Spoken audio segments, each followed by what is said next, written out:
ہمارے گناہ مٹ جاتے ہیں ہمیشہ ہمیشہ کے لیے۔ کیا آپ ایسا چاہتے ہیں؟ کیا آپ کی یہ خواہش ہے کہ جتنے گناہ آپ نے اپنی ساری زندگی میں کیے، جتنی بھی آپ کی عمر ہے، وہ مٹ جائیں، آپ کی غلطیوں کا کوئی ذکر ہی نہ کرے؟ کیا آپ ایسا چاہتے ہیں؟ اگر آپ چاہتے ہیں تو پھر آپ کو اپنا لباس اور اپنی زندگی آب انگور میں، حقیقی انگور کے خون میں، یسوع کے لہو سے دھونا پڑے گا آپ کو اپنے آپ کو۔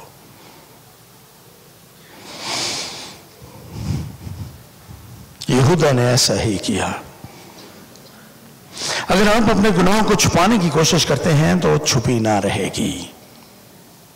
اگر آپ گناہوں کے زیر اثر ہیں، آپ کی آنے والی نسلوں کو اس کی قیمت چکانی پڑے گی۔